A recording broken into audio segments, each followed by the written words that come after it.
여러분, 사람은 관계를 맺으면서 살아가는 존재죠. 그래서 그것을 우리는 사회적 동물이다, 사회적 존재다 이렇게 표현을 하기도 합니다. 이런 사람의 관계는 그 거리가 가까울수록 굉장히 섬세합니다.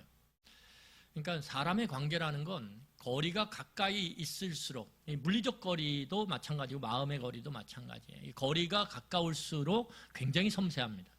이 섬세하다라는 것은 무슨 말이냐면 상처 입기가 쉽다라는 거예요. 근데 우리는 이걸 굉장히 쉽게 망각해요. 내 옆에 있는 가족이 굉장히 섬세한 관계예요. 그런데 우리는 그 섬세한 관계 속에서 쉽게 상처를 받기도 하고 상처를 줄 수 있다라고 하는 이 관계의 특별함을 망각하면서 살아가요. 그래서 너무 쉽게 상대방에게 함부로 대하는 경향성이 있죠. 여러분, 그래서 관계의 이 깨어짐이라는 게 이 거리의 가까움, 그 친밀도에 따라서 아픔의 강도가 달라져요. 낯선 사람과의 관계가 틀어지거나 아니면 깨지는 건 별로 그렇게 마음 안 아픕니다. 여러분들이 아파트 경비실에서 일하시는 그 경비 보시는 분들하고 관계가 틀어진다 그래서 막 집에 가서 엉엉 울진 않잖아요. 그렇죠? 그렇지 않잖아요. 그런데 사랑하는 가족이나 사랑하는 내 부모나 인척과 관계가 깨지면 그 상처가 굉장히 오래가고 그 아픔이 깊어요. 그래서 이 깨진 관계는 자연스럽게 뭘 만드냐면 거리를 만듭니다. 거리. 가까웠던 관계도 참 놀라운 게 부모 자식 관계도요, 가깝잖아요. 그런데 이게 깨지면 거리가 확 생겨요. 이 거리라는 게, 이 관계의 거리라는 게 관계의 성질을 바꿔버립니다. 어떻게 바꿔버리냐면, 원래 가까울 때 이 관계는 기쁨과 친밀감을 주는 관계였는데 이 거리가 멀어져 버리면 그 관계로 인해, 이 거리로 인해서 관계가 불편해요. 되게 불편해요. 그리고 그 관계가 두려움을 주는 관계로 그렇게 바뀌어버려요. 이게 참 독특하죠.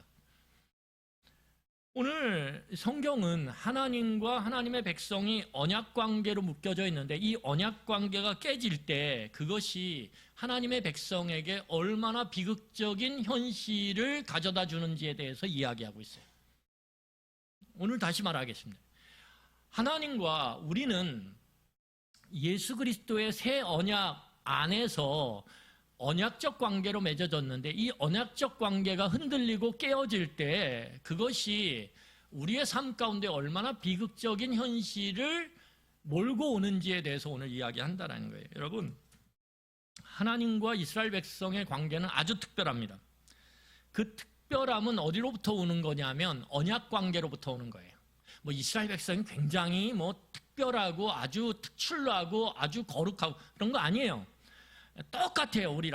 우리랑 똑같아요. 여러분, 다윗을 보세요. 다윗이 대단하다고 막 이렇게 높이지만 다윗의 그 면면을 보면 어떨 땐 우리보다 못한 것들이 너무 많아요. 그러니까 이스라엘 백성이 특별하기 때문에, 뭔가 특출나기 때문에, 거룩하기 때문에 이 하나님과의 관계가 특별한 것이 아니라 하나님과의 언약 관계로 묶여져 있기 때문에 특별한 거예요. 여러분, 성경을 보면 이 언약 관계를 정의하는 몇 가지의 항목이 있습니다. 오늘 우리 함께 보면 이 언약 관계인데 이 언약 관계가 여기 나와요. 여기에 나오는 거예요. 오늘 본문에. 우선은 이 언약 관계라는 게 하나님과 하나님의 백성이 약속을 맺은 건데 이 맺어진 관계 속에서 호칭이 특별해요. 여러분, 오늘 우리가 읽었던 6절을 보면 하나님께서 이 이스라엘 백성, 야곱의 족속이죠. 야곱의 이름이 바뀌어서 이스라엘이 되죠. 그래서 이스라엘의 자손들, 이 족속을 하나님께서 뭐라고 부르냐 하면 나의 백성 이렇게 불러요. 하나님의 백성, 주님의 백성. 그러니까 이것만 우선 띄워놓으시면 돼요. 호칭이 달라진단 말이에요. 나랑 상관없었는데 이 언약 관계가 맺어지면서 나의 백성이 된다라는 거예요. 아주 특별하죠.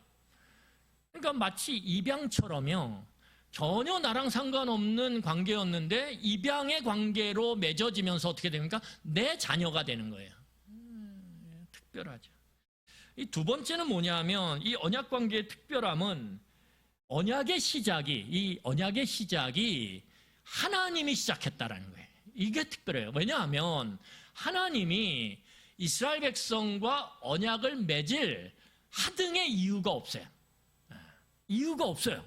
이게 그래서 특별하다는 거예요. 그러니까 하나님이 저나 여러분들과 예수 그리스도 안에서 새로운 언약 관계를 맺을 이유가 없어요. 저나 여러분들이 특별한 게 없거든요. 특출난 게 없거든요. 그런데 하나님께서 이 언약 관계를 당신이 먼저 제안하고 시작했다라는 게 이게 특별한 거라는 거예요. 여러분, 우리가 어떤 약속의 관계를 맺을 때 여러분 어떠십니까? 내가 제안을 해도 저기에 뭔가가 있어야 되죠. 뭔가 나한테 이익이 되는, 나한테 유익이 되는 것이 있어야 우리는 관계를 맺어요. 결혼 이렇게 매칭해주는 그런 회사들이 여러 군데 있더라고요. 근데 거기서 이제 조건들을 쫙 해가지고 뭐 A급, B급, C급, D급, 그다음에 그 위에 S급 이렇게 해가지고 이제 딱 나눠요. 그런데 쭉 하는데 뭐 여러 가지가 있어요. 술을 안 할 거, 담배를 안 필 거. 제가 오케이. 저도 막 이렇게 동그라미. 오케이. 좋은 거예요. 뭐 여러 가지 저한테 해당되는 게 많아요. 결정적으로 연봉이 안 되더라고요. 그래서 안 되는구나. 너무 조건들이 쫙 있단 말이에요. 그럴 때 관계를 맺는 거예요. 우리는 약속을 하는 거예요. 근데 하나님은 이스라엘 백성과 하등의 약속을 맺을 이유가 없어요. 이스라엘 백성은 뭐예요? 노예였거든요. 근데 시작을 하셨단 말이에요. 그냥 이게 특별한 거예요. 이게 독특한 거예요. 이게 세 번째가 뭐냐면 여러분, 그 하나님의 이 언약 관계는 법적인 관계 아니에요. 그냥 법적으로 그냥 어쩔 수 없이, 이게 아니라 사랑의 관계예요. 자발적이고 정말 마음에서 끓어오르는 그러한 사랑의 관계라는 거예요. 그래서 하나님은 이 언약 관계 안에서 이스라엘 백성을 향해서 뭐라고 말씀하시냐면 내가 끊임없이 너를 책임지리라. 내가 끝까지 너를 책임지리라. 내가 너를 지키리라, 보호하리라, 이렇게 약속하세요. 그리고 하나님께서 뭘 요구하세요? 그냥 너는 나에게 충성만 해, 이렇게 요구해요. 나의 말에 따르기만 해. 그런데 그 하나님의 말씀을 따르는 게 누구에게 유익이냐? 그 이스라엘 백성들에게 유익이라는 거예요. 그러니까 어떻게 보면 이 언약 관계 안에서 이스라엘 백성은 도랑을 쳤는데 어떻게 됩니까? 가재 잡고 또 뭘 잡아요? 아니죠. 일거양득이죠. 그래서 하나를 했는데 두 개가 딱 오는 거예요, 자신에게. 그러니까 다 좋은 거예요, 이스라엘 백성에게. 여러분, 네 번째가 뭐냐면 오늘 성경을 보면 하나님의 임재에 있다는 거예요. 이 특별한 언약의 특수성은 하나님이 임재하셔서 그들을 보호하시고 돌보시고 그들에게 공급하신다라는 거예요. 이게 특별하다는 거예요. 마지막으로 이 언약의 특별함은 무엇에 있습니까? 하나님의 백성들에게 뭘 요구하냐? 거룩한 삶을 요구한다는 거예요. 여러분, 근본적으로 거룩한 삶은 누구에게 유익할까요? 나와 다른 사람들에게 유익한 거예요. 그러니까 이 언약 관계 자체가 하나님에게 유익이 되기보다는 누구에게 유익이 되도록 그렇게 맞춰져 있냐면 누구에게요? 하나님의 백성에게. 이게 특별하다라는 거예요. 세상에 이런 관계는 없거든요. 이런 관계 없어요.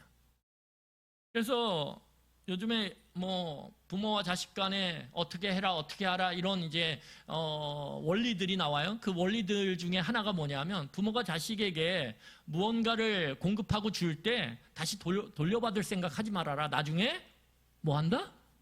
마음에 상처 입는다. 이렇게 얘기해요.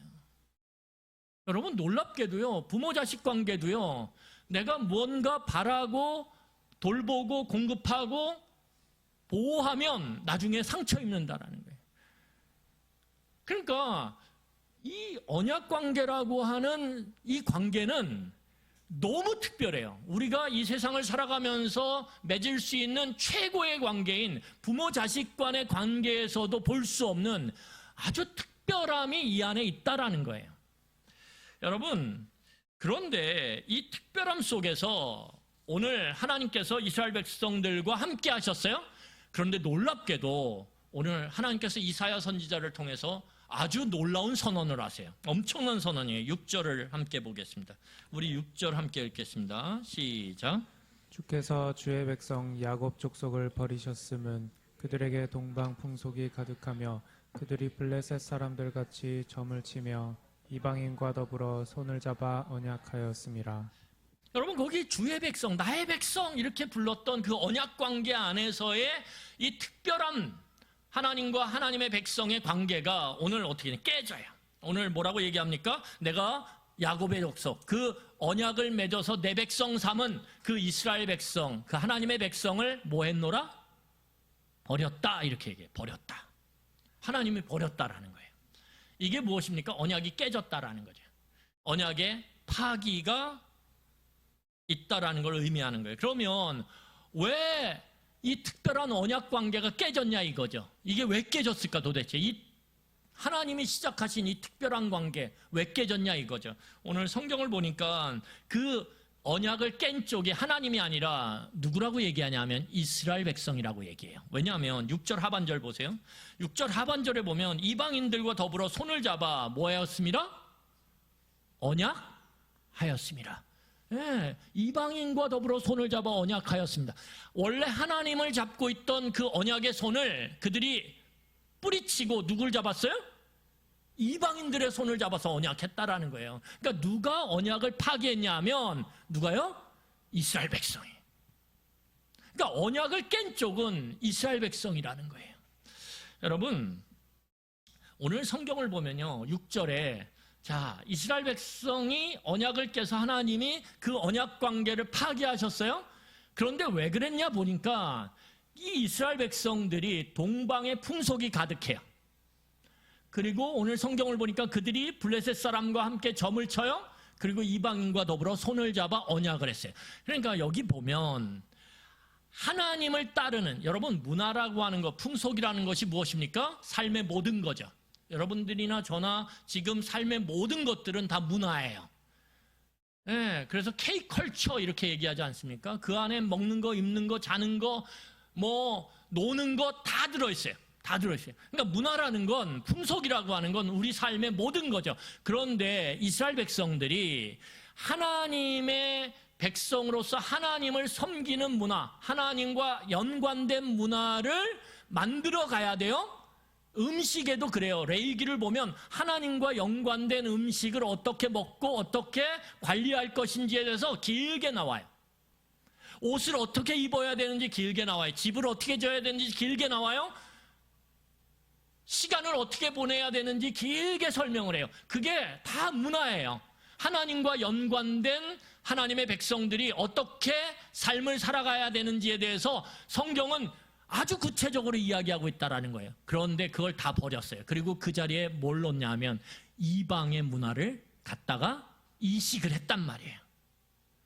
그리고 하나님과 잡았던 손, 그 손을 뿌리치고 그 하나님의 자리에다가 누구를 옮겨놨냐 하면 이방인들을 옮겨놨다라는 거예요. 그러니까 여러분 놀라운 게 뭐냐면 여기서 언약 관계에는 자리가 있거든요. 하나님의 백성의 자리가 있고 하나님의 자리가 있어요. 그래서 그 두 자리에 선 자들이 언약을 맺는 거예요. 그런데 이스라엘 백성들은 하나님의 자리에서 하나님을 몰아냈어요. 그리고 뭘 갖다 놨냐면 이방 문화와 이방인들을 갖다 놨어요. 그러니까 하나님의 자리에서 하나님을 몰아낸 것, 이것이 언약이 깨지게 된 결정적인 이유가 됐다라는 거예요. 여러분, 오늘 이 언약 관계 안에서 하나님의 자리에서 하나님을 몰아내고 이방 문화와 이방인들을 그 자리에다가 탁 들여놨을 때 오늘 성경을 보면 여러분 이 이스라엘 백성들이 어마어마한 경제적 부와 그리고 군사적인 힘을 갖게 돼요. 자, 우리 7절과 8절입니다. 7절과 8절 보세요. 7절과 8절 같이 읽겠습니다. 시작. 그 땅에는 은금이 가득하고 보화가 무한하며 그 땅에는 마필이 가득하고 병거가 무수하며 그 땅에는 우상도 가득하므로 그들이 자기 손으로 짓고 자기 손가락으로 만든 것을 경배하여. 이렇게 이방 문화를 끌고 오고 이방인들과 언약을 맺고 하면서 어떤 일들이 일어나냐면 엄청난 경제적 부가 발생을 해요. 왜? 이방인들과 무역을 하고 이방인들의 문화를 가져와서 이식하고 그러면서 그들의 방식과 그들의 삶의 행태대로 살아가다 보니까 부가 엄청나게 일구어지는 거예요. 거기다가 이 이방 나라들과의 동맹을 통해서 어떻게 됩니까? 군사적인 능력과 힘이 배가가 됐어요. 그러니까 여러분 너무 좋지 않습니까? 이스라엘 백성들은 열심히 애쓰고 수고했어요. 물론 그 대상이 달라진 거예요. 하나님과 언약 관계 안에서 통제받고 다스림을 받던 것을 멈추고 이방인들의 문화와 이방인들의 삶과 이방인들의 그 관계 속에서 자신의 삶을 일구어 나갈 때 훨씬 더 세상은 넓고 할 일은 많고 세상에 이렇게 부는 풍성하다라는 것을 이들은 느끼게 돼요. 그리고 그걸 누리게 돼요. 근데 여러분 이게 거저되는 게 아니라는 거예요. 대가가 있다라는 거예요. 여러분 이방 문화와 이방 사람들을 받아들일 때 반드시 대가가 있어요. 오늘 그 대가가 뭐냐 하면 성경을 보니까 그 대가가 무엇입니까? 오늘 성경에 나와요. 여러분 세상은요 끊임없이 우리를 유혹해요. 여러분 세상을 살아가다 보면 하나님의 백성들은 유혹을 받게 돼요. 그 유혹의 핵심이 뭐냐면 세상과 타협하라는 거예요.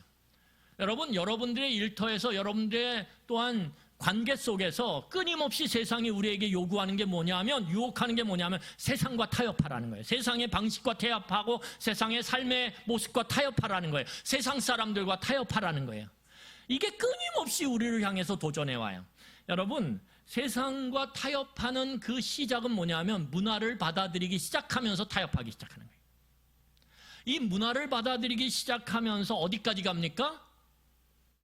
점까지 가는 거예요. 오늘 블러셋 사람들처럼 점을 치고 이렇게 나오잖아요. 여러분 오늘 이 시대도 보면요 연말 연시에 아무렇지도 않게 모든 프로그램에서 예능 프로그램에서 특히 뭐 드라마 영화는 말할 것도 없고요. 예능 프로그램에서조차도 타로 점을 보는 건 아무렇지도 않아요. 그냥 그건 문화야. 그냥 내가 평상시에 그리스도인이라고 그렇게 사람들에게 말하고 그리고 어떤 시상식에서 하나님께 영광을 돌립니다 이렇게 말했던 사람도 그 프로그램이라고 하는 그 시스템 그 프로그램이라고 하는 수많은 사람들이 만들어내는 그 구조 속에 자신이 홀로 들어가서는 그들이 이미 정해놓은 그러한 프로그램 안에서의 그러한 점을 치는 것들에 대해서 운수를 보는 것에 대해서 손금을 보는 것에 대해서 관상을 보는 것에 대해서 노라고 대답하지 못해요.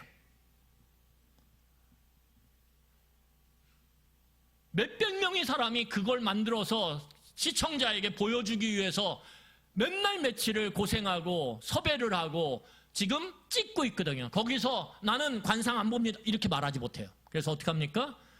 그것이 억지로든 울며 겨자 먹기든 아니면 그냥 내가 수능에서든 어떻게 되냐면 봐요. 그리고 거기서 낄낄대고 웃고 좋아하고 문화를 받아들인다라는 것이요 세상의 그 타협, 세상과의 타협의 시작점이라는 거예요. 그러면서 어디로 갑니까? 점을 보는 것이 너무 일상화가 되고 어느 순간 내 발로 무당 앞에 가 있어요. 내년 운세는 어떨까요? 내 애정운은 뭘까요? 내 사업은 잘 될까요? 어떻게 해야 잘 될까요? 그러면서 점을 보기 시작해요. 똑같은 거죠. 아까 우리가 읽었던 6절의 말씀처럼. 그러면서 결국은 어떻게 되냐 하면 하나님의 손을 뿌리치고 세상 사람들의 손을 잡기 시작하죠. 돈을 벌기 위해서 세상 사람들의 손을 잡고 명예를 얻기 위해서 세상 사람들의 손을 잡고 관계를 맺기 위해서 세상 사람들의 손을 잡아요. 그 손이 더럽든 그 손이 피를 흘리고 있든 그 손이 어떤 더러움에 있든 상관없어요. 그 사람 손만 잡으면 내 부가, 내 명예가, 내 관계가 더 확장되고 더 많아지고 더 높아질 거라고 생각할 때 과감하게 우리는 그 손을 잡아요. 아까 6절에서 말하는 것처럼. 그럴 때 놀랍게도요, 여러분 어떻게 됩니까? 부가 늘어나요. 이게 신기한 거예요. 왜 내가 이걸 몰랐었지? 왜 내가 예수 믿으면서 내가 고리타분하게 살았다고. 예수 믿으면서 내가 꽉 막히게 살았다고. 이걸 알았으면 내가 예수도 믿고 이 부와 명예와 이 관계의 확장의 이 복을 얼마든지 빨리 누렸을 텐데 우리는 그렇게 생각해요. 오늘 이스라엘 백성들처럼. 그런데 여러분 놀라운 것이 무엇입니까? 그게 하나님 편에서 보면 언약을 깨고 있는, 언약을 파기하는 모습이라는 거예요. 여러분, 이렇게 우리가 이방인들의 손을 잡는 것, 그래서 세상과 타협의 그 흐름에 점점 깊숙이 그렇게 들어가는 것이 무엇입니까? 이걸 한마디로 얘기하면 더 이상 하나님의 통치를 받지 않겠다라고 하는 하나님의 주권을 포기하는 거예요. 이게 세상이 요구하는 대가예요. 여러분, 세상이 우리를 유혹하고 세상과 타협하기를 계속 시도해요. 그 시도 속에서 우리가 세상과 타협을 해요. 저도 여러분들도 타협해요. 그 타협의 과정 속에서 우리가 지불하는 게 뭐냐면 없는 것 같죠? 있다라는 거예요. 그 지불하는 것이 뭐예요? 내가 더 이상 하나님의 통치를 받지 않겠다라고 하는 그 엄청난 대가를 우리가 지불하고 있는 거예요. 포기하는 거예요. 나는 더 이상 이제 하나님의 통치 안 받아. 나는 더 이상 하나님의 주권을 인정하지 않아. 하나님의 다스림을 인정하지 않아. 이거죠. 이걸 포기하기 시작하는 거예요. 여러분, 그것은 세상이 다른 말로 말하면 이걸 요구하는 거예요. 더 이상 하나님의 말씀에, 그리고 하나님에게 순종하지 마라. 충성하지 마라. 언약 관계는 뭐라고 말씀드렸습니까? 하나님께 충성하는 거죠. 하나님의 말씀에 충성하는 거죠. 그런데 세상과 타협할 때 세상은 그 대가로 더 이상 하나님과 하나님의 말씀에 충성하지 마. 이렇게 요구한다라는 거예요. 그리고 결국은 어떻게 됩니까? 우리 8절을 함께 읽겠습니다. 시작. 쌍으로 가득하고 그들이 자기 손으로 짓고 자기 손가락으로 만든 것을 경배하여. 결국은 뭐예요? 내 손으로 만든,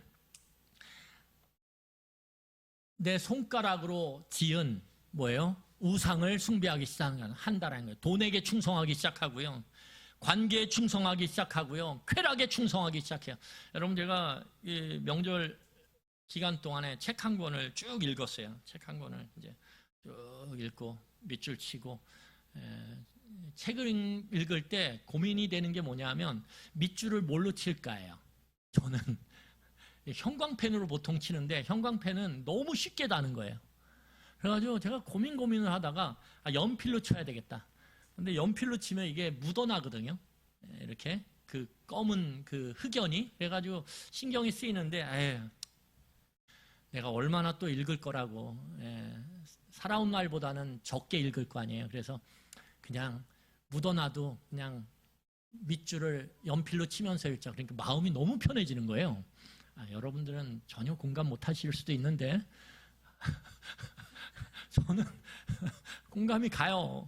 왜냐하면 또 볼펜이나 이런 사인펜으로 치면 뒤에 배겨 나거든요. 그게 그렇게 싫어요. 그래가지고 이 공감이 안 되시죠?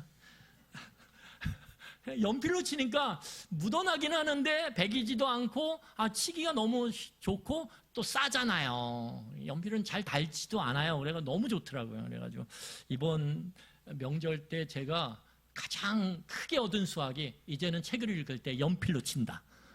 이거예요.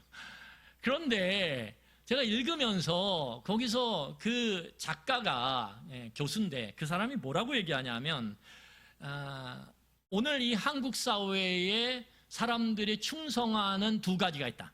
하나는 돈이에요. 모든 사람들이 돈에 충성을 해요. 돈을 어떻게 벌 것인가? 그건 뭐 부자든 아니면 그냥 평범한 사람이든 아니면 가난한 사람이면 상관없어요. 모든 사람들이 다 어떻게 돈을 벌 것인가? 거기에 집중을 하고 거기에 충성을 해요. 그 돈을 버는 일에 헌신을 해요. 모든 시간을 헌신하고 내 지력을 헌신하고 내 심력을 헌신하고 헌신해요. 그렇지 않습니까? 헌신해요. 또 하나가 뭐냐면 우리나라의 50대 이상의 남성들, 직장에서 어느 정도의 위치에 있는 사람들이 뭐에 헌신하냐? 충성하냐? 쾌락에 헌신한다. 쾌락. 술 마시고 같이 여흥을 즐기는 그 쾌락에 헌신한다. 이 두 가지에 대해서 쫙 쓰는데 제가 고개가 끄덕여지더라고요. 그렇구나. 그렇구나.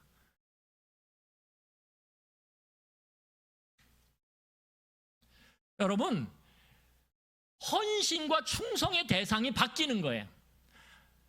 우리가 세상의 문화를 받아들이고 그리고 세상 사람들과 손을 잡기 시작하면서 하나님의 언약 관계의 자리에서 몰아내기 시작할 때 우리의 충성이 하나님이 아닌 다른 것들로 바뀌는 거예요. 돈에 대한 충성, 관계에 대한 충성, 쾌락에 대한 충성. 충성의 대상이 바뀌는 거예요. 그런데 그 충성의 대상을 뭐라고 얘기하냐면 야, 그거 네가 만들었잖아. 너네들이 고안했잖아. 너희들이 그거 그렇게 만들었잖아. 그런데 거기에 너희들의 모든 마음과 생각과 너희 몸을 바치고 있잖아. 그걸 하나님께 드렸어야 되는데 이렇게 말하고 있는 거예요.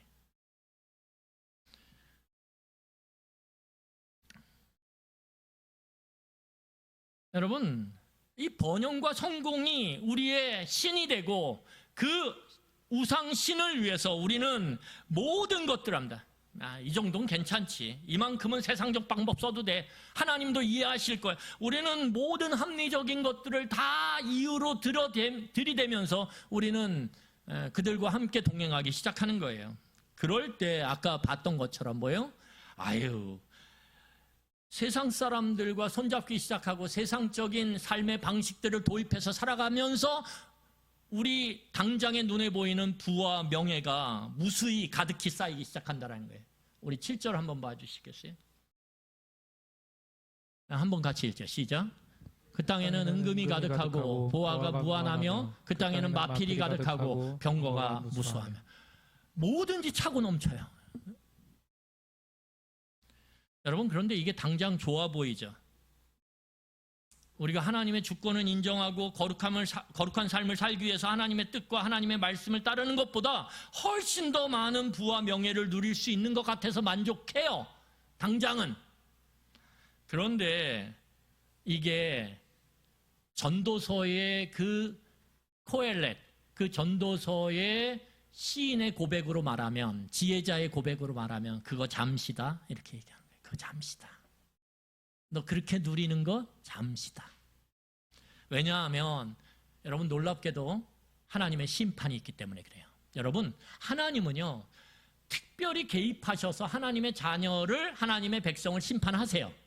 또한 일반적인 세상에 만든 법칙에 따라서 세상을 하나님께서 지금도 운행하시는 하나님의 섭리에 따라서 하나님은 이렇게 살아가는 하나님의 백성들의 삶을 무너지도록 하나님께서는 심판하신다라는 거예요. 그러니까 하나님의 특별한 심판이 있고요, 일반적인 하나님의 이 삶의 원리 속에서의 심판이 있다라는 거예요. 자, 10절과 11절 같이 읽겠습니다. 우리 10절과 11절 같이 읽겠습니다. 시작. 너희는 바위 틈에 들어가며 진토에 숨어 여호와의 위엄과 그 광대하심의 영광을 피하라. 그날에 눈이 높은 자가 낮아지며 교만한 자가 굴복되고 여호와께서 홀로 높임을 받으시리라.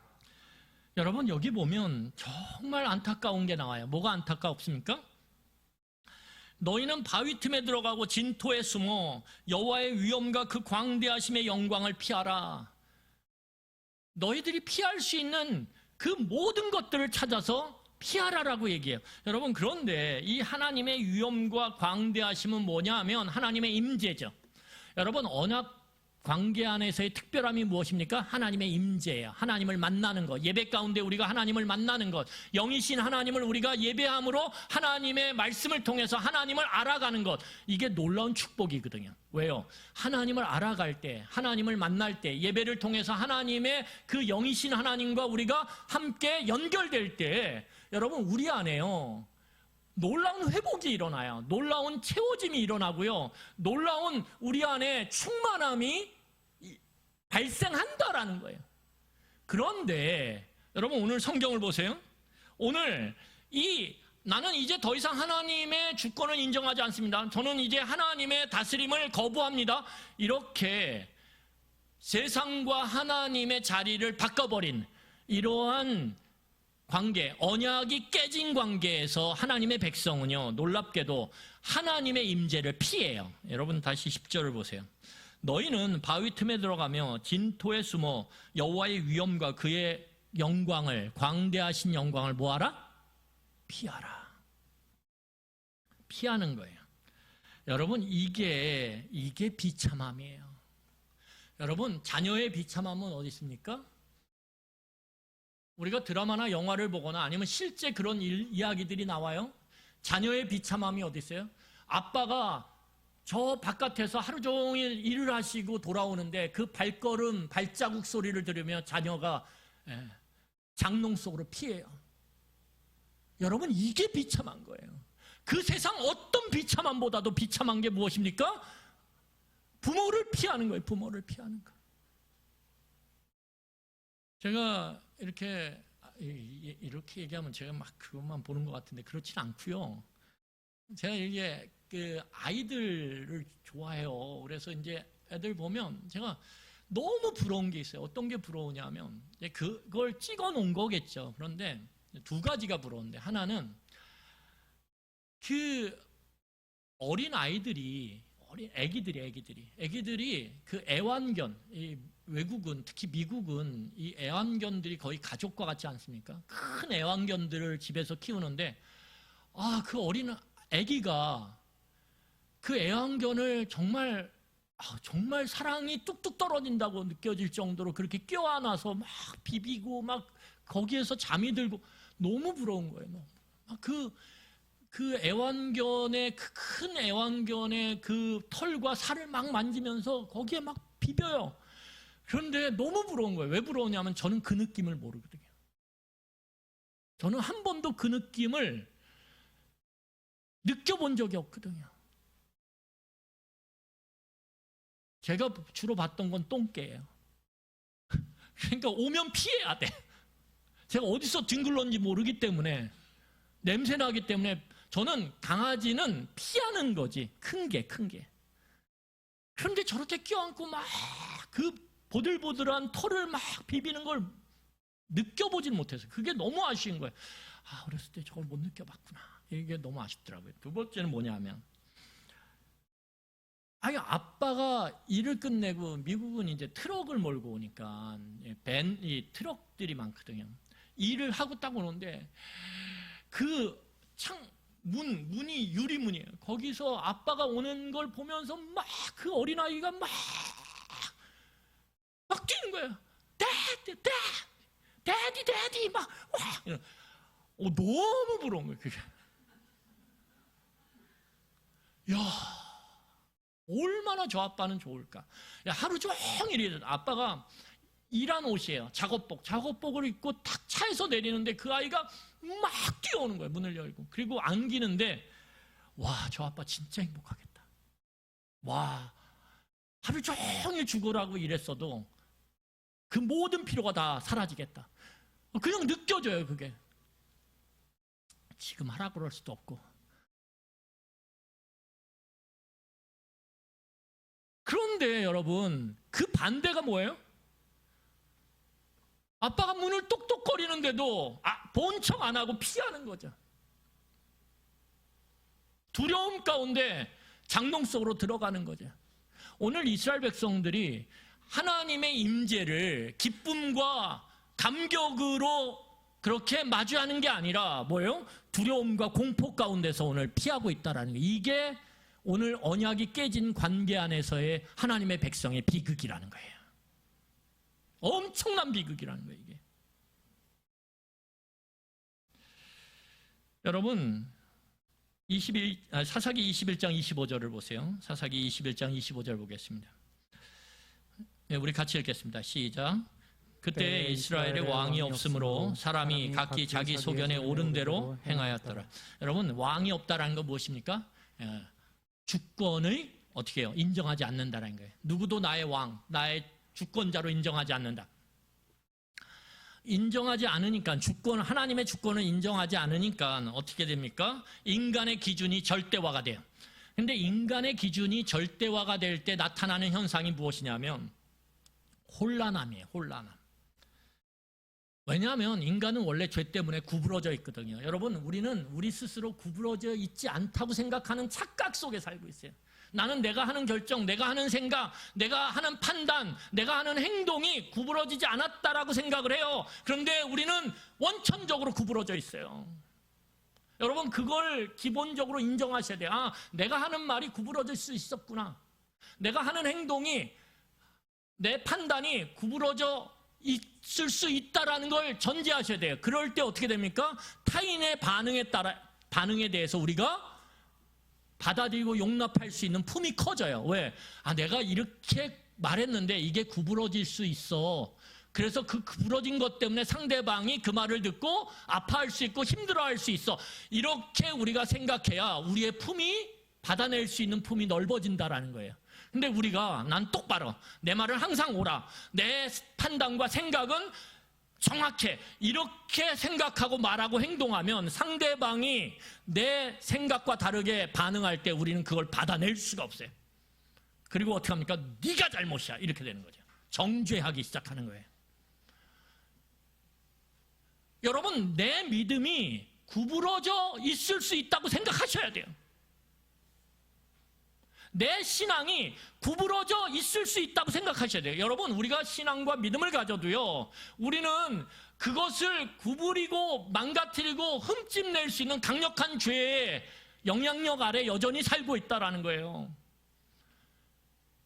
그런데 그 구부러질 수 있다라고 하는 가능성을 전제하지 않고 내 믿음이 옳아, 내 신앙이 옳아, 이렇게 되면 어떻게 됩니까?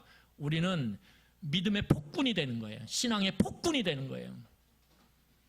그래서 믿음이라고 하는 이름으로, 신앙이라고 하는 이름으로 상대방을 괴롭히고 힘들게 하고 상대방을 죽이는 일까지 우리는 할 수 있단 말이에요.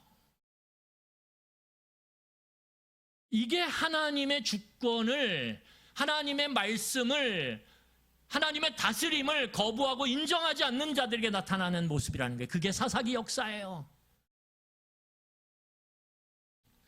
그래서 이 시대는요, 이 사사기의 시대는 하나님 나라의 꿈이 있어요. 하나님 나라의 꿈이 무엇입니까? 간단하게 이야기하면 하나님의 사랑과 하나님의 공의로 너와 내가 함께 평화를 누리는 삶, 이게 하나님 나라의 꿈이에요. 여러분 꼭 기억하셔야 돼요.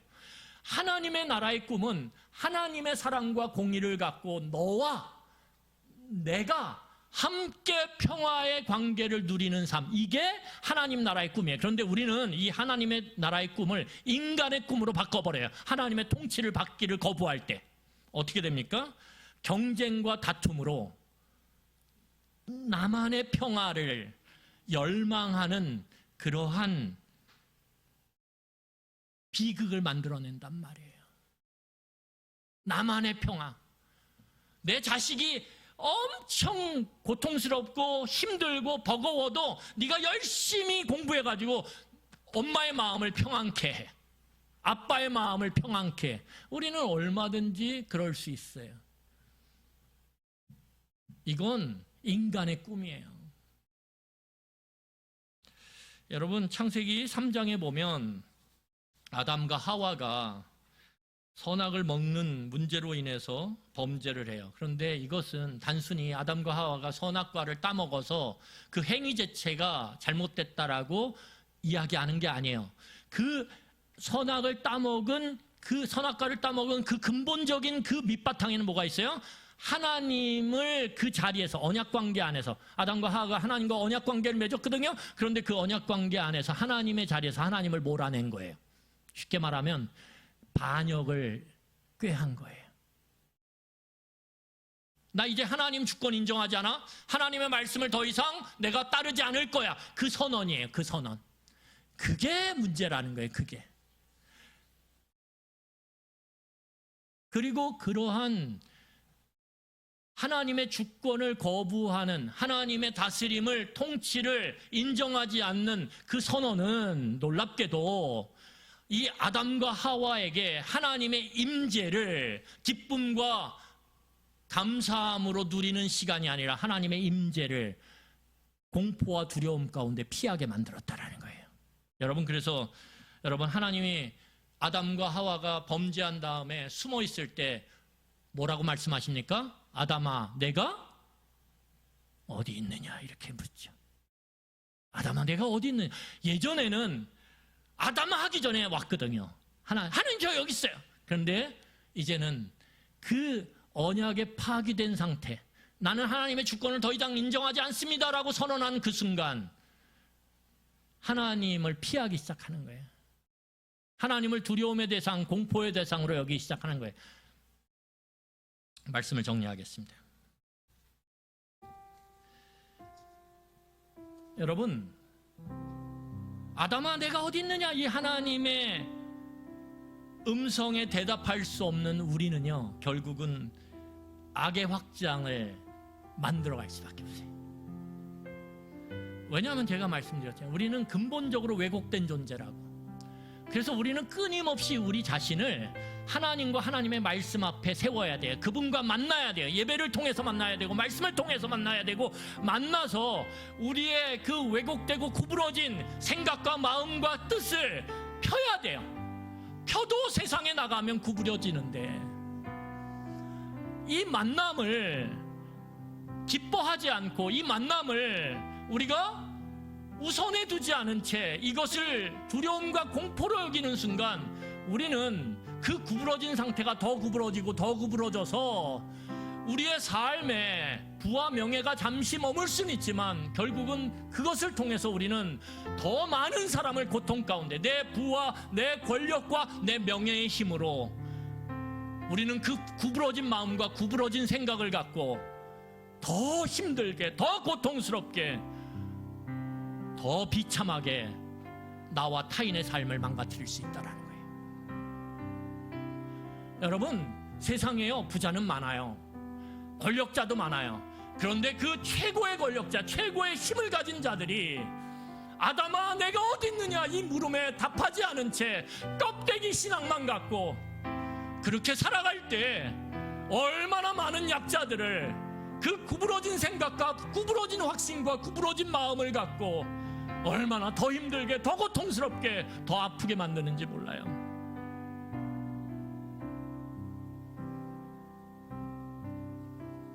놀라운 사실은 무엇입니까? 11절에 보면 이렇게 얘기해요. 우리 11절 읽고 말씀 마치겠습니다. 11절 우리 다 같이 읽겠습니다. 시작. 그날에 눈이 높아진 자는 낮아지며 교만한 자가 굴복되고 여호와께서 홀로 높임을 받으시리라. 여러분, 우리가 하나님을 그 자리에서 몰아내고 부에게 충성하고 명예에 충성하고 관계에 충성하고 쾌락에 충성한들 잠시 기쁨을 누리고 잠시 풍요로움을 누릴 수 있죠. 하지만 결국은 뭐예요? 오늘 하나님께서 그날에, 이것은 최종적 하나님의 심판뿐만 아니라 오늘 우리의 삶 가운데 개입하셔서 심판하시는 그 하나님의 다루심을 통해서 무너진다라는 거예요. 다 빼앗긴다라는 거예요. 하나님께서 낮추신다라는 거예요. 끊임없이 하나님이 우리를 낮추신다라는 거예요. 그래서 우리를 회개의 자리로 오도록 만드신다라는 거예요. 그래서 여러분, 오늘 우리가 이 말씀을 통해서 우리가 깊이 나는 도대체 하나님의 주권, 하나님의 다스림을 인정하며 살고 있는가? 하나님을 하나님의 자리에 내가 모시며 살고 있는가? 아니면 그 자리에 다른 것들을 놓고 그것에 충성하고 있는가? 그것이 우리의 삶을 얼마나 비참하게 만들 수 있는지를 오늘 이 말씀을 통해서 깊이 깨닫는 시간이 되었으면 좋겠습니다. 여러분, 하나님의 임재는 우리에게 기쁨이며 우리에게 평화예요. 우리에게 힘이에요. 우리의 능력이에요. 그래서 다윗이 시편에서 이야기해요. 여호와는 나의 산성이시오 나의 방패시오 나의 힘이로다. 여러분, 우리는 하나님을 내 편으로 만드는 삶을 살아가는 게 아니에요. 그러면요, 하나님이 골치 아파져요. 왜? 하나님이 내 편도 돼야 되고 내 경쟁자의 편도 돼야 되거든요. 이런 일은 일어나지 않아요. 우리의 삶은요, 내가 하나님의 편이 되는 거예요. 내가 하나님께 순종하는 거예요. 내가 하나님께 충성하는 거예요. 하나님의 뜻을 따라가는 삶을 사는 거예요. 그럴 때 하나님은 우리에게 하나님의 임재하심을 통해 하나님의 그 은혜 베푸심을 통해 우리를 채우시고 기쁨과 만족과 감사와 평안을 누리게 하는 삶으로 우리를 끌고 가신다라는 거예요.